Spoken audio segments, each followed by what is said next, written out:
ମରଣ ସହ ସଂଗ୍ରାମ କରୁଥିବା ଭକ୍ତ ପାଇଁ କ'ଣ ମହାପ୍ରଭୁ ନିଜେ ସମୁଦ୍ର ମଝିକୁ ଓହ୍ଲାଇ ଆସିଥିଲେ?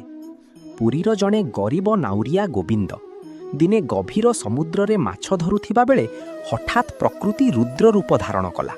ପ୍ରଳୟଙ୍କରୀ ବାତ୍ୟା ଓ ପାହାଡ଼ ପରି ଉଚ୍ଚ ଢେଉ ତାଙ୍କ କାଠଡଙ୍ଗାକୁ ଚୁରମାର କରିଦେଲା।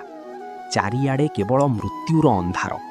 ଗୋବିନ୍ଦ ଏକ କାଠଗଣ୍ଡିକୁ ଧରି କାନ୍ଦି କାନ୍ଦି ଡାକିଲେ, ହେ ଜଗନ୍ନାଥ, ମୁଁ ତୁମ ପାଖକୁ ଯିବାକୁ ପ୍ରସ୍ତୁତ, କିନ୍ତୁ ମୋ ଛୋଟ ପିଲାଙ୍କୁ ଅନାଥ କରନି ପ୍ରଭୁ। ଠିକ୍ ସେତିକିବେଳେ ପାଣି ଭିତରୁ ଏକ ଶକ୍ତିଶାଳୀ ହାତ ତାଙ୍କୁ ଟାଣି ନେଲା। ସେ ଦେଖିଲେ ଜଣେ ବଳିଷ୍ଠ କୃଷ୍ଣବର୍ଣ୍ଣର ବାଳକ ଏକ ନାଆ ଧରି ଛିଡ଼ା ହୋଇଛି, ଯିଏ ନୀରବରେ ତାଙ୍କୁ ଢେଉଗୁଡ଼ିକୁ ଚିରି କୂଳକୁ ନେଇଗଲା। ସକାଳୁ କୂଳରେ ପହଞ୍ଚି ଗୋବିନ୍ଦ ଦେଖିଲେ ସେହି ବାଳକ କୁଆଡ଼େ ଅଦୃଶ୍ୟ, କିନ୍ତୁ ତାଙ୍କ ହାତରେ ଥିଲା ଏକ ଶୁଖିଲା ନିର୍ମାଲ୍ୟ ପୁଡ଼ିଆ। ସେ ବୁଝିଗଲେ ପ୍ରଭୁ ନିଜେ ତାଙ୍କୁ ମରଣ ମୁହଁରୁ ଟାଣି ଆଣିଛନ୍ତି। ଯଦି କାହାଣୀଟି ଭଲ ଲାଗିଲା ତେବେ କମେଣ୍ଟରେ ଜୟ ଜଗନ୍ନାଥ ଲେଖନ୍ତୁ ଏବଂ ସବସ୍କ୍ରାଇବ୍ କରନ୍ତୁ।